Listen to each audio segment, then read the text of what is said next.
Hey everybody, TV Chips here, and let's talk about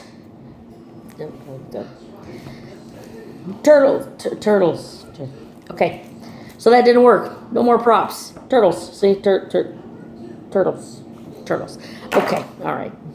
That was an epic failure. All right, so I just got back from TMNT 2, Out of the Shadows, and let's talk turtles. All right, so first things first, we got the entire crew back. Leo, Donnie, Raph, Mikey, April, Splinter, and we brought in newcomers. We brought in Casey Jones, we brought in Bebop, we brought in Rocksteady, we got Shredder back, we brought in Baxter Stockman, we got Vern Fenwick, and what a bloated movie. It seems like maybe there's too many characters, but it actually worked out pretty good. I like this movie. This movie seemed to me like it was a greeting card to fans of the Turtles cartoon from the 80s. It had a lot of slapstick humor. It never took itself too seriously. It was fun. It was loose. It felt like watching a cartoon for 90 minutes. There are some bad things. It did drag in a few spots. Even the most action-packed scene where the turtles are battling Bebop and Rocksteady through an Amazon river. My cousin next to me fell asleep for 2 seconds. He was out longer than 2 seconds. He says 2 seconds. Anyways, so it did drag a little bit. It was a little bit slow. Some of the characters didn't really... it was kind of okay, all right. Casey Jones, you could tell that he was just inserted into this movie because they had no idea what to do with him. So he didn't have a lot to play with. I think that going forward in another movie, because it does set itself up for a third movie, I think that that character will have more to do and more to play with. But he just seemed like kind of like an add-on. Well, which, as we've heard in the past, few weeks, that he was in fact an add-on, that Michael Bay said, no, Casey Jones needs to be in this movie. And I'm glad he did, because he does work. He does add to the film. Overall, this was just a fun movie. You're talking about turtles that are mutated to ginormous, massive selves that are trained ninjas. So realism, let's just throw that out the door, because this doesn't need to be a dark and gritty movie. And I think that's what really dragged down the first movie, is that it was a little dark and it was a little too realistic. This one, no such thing. Everything just felt real fun and loose and enjoyable. There's homages everywhere to the cartoons, with the ending having the original cartoon theme song kind of redone, instead of having some kind of rap song. There's an homage to the second movie. They've got Vanilla Ice, Ice Ice Baby playing on a jukebox. So there's all sorts of fun kind of stuff like that. There's the pizza, obviously, all of that kind of stuff. The crush that the turtles kind of have on April. So there's a lot of homages to all of that old stuff, with just keeping true to what this movie was supposed to be. There's no real standout performances. Maybe if I had to say that the most standout performance, as it were, probably would go to Tyler Perry, who I thought was fantastic as Baxter Stockman. In some forms and cartoons and some of the comics, he's kind of this mean, maniacal guy, where here he's just fun and silly. He's he's got a little bit of a mean streak on him, but we don't ever see that. He's just this goofy, nerdy science guy. So he does stand out. Also, Bebop is clearly the winner of this film. He gets all of the best lines, probably because Seamus kind of mouths his way through some of his lines as Rocksteady. But both of those characters were so great. Those two characters are so iconic from the cartoons as being these goofy, stupid, no manners, rude, just, idiotic characters. They're not masterminds of any sort. They're just big lunkheads that get turned into, other animals. And I think that movie really portrayed that. They're just idiots. They're literally two idiots found on the side of the road that they made into monsters. And so they get to play up to their sensibilities. The fighting back and forth with the turtles that they had, while it was limited to just one scene, it still, had that kind of funness to it. There was a lot of back and forth, and as the plane that they're in is crashing to the ground, they're grabbing at this piece of alien technology, and, oh, I got it, no, not you, not today, turtles. So it was this banter, this silly, cartoonish banter that just works because this movie doesn't take itself too seriously. Now, we're not even into summertime really yet. We are 2 days into June, and we have already had a massive amount of blockbuster films that have come out.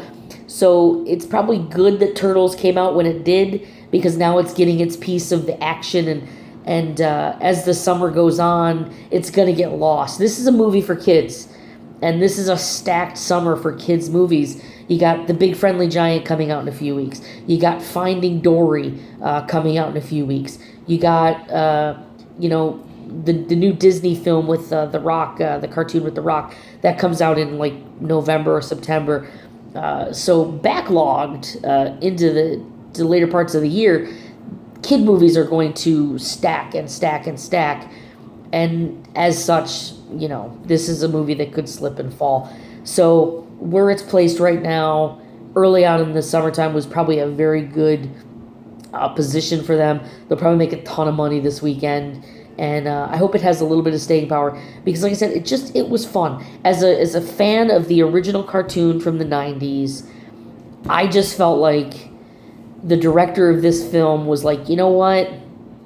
I want to make a movie that just says thank you to 90s Saturday morning cartoons, and he did it, because this movie really, it felt like I was, 8 years old again. I want to watch this movie when it comes out on DVD. I literally want to do nothing but watch this movie in my pajamas, eating a giant ass bowl of Fruit Loops, because that's what it felt like. It felt like Saturday morning, sitting down, watching, your favorite Sunday morning cartoons.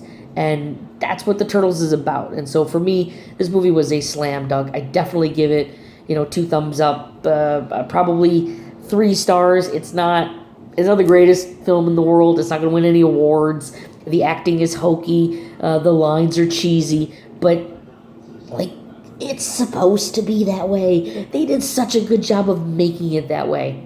So let's talk spoilers. So from this point on, I'm going to talk a little bit about spoilers. So if you don't want this movie spoiled, now would be the time for you to turn off this video and then maybe come back to this video at a later date. I don't know. It's up to you. If you want to, see what I have to say. Okay, so if you are watching from this point on, there will be spoilers. If you get mad, I don't know. I don't know what to do. I can't help you.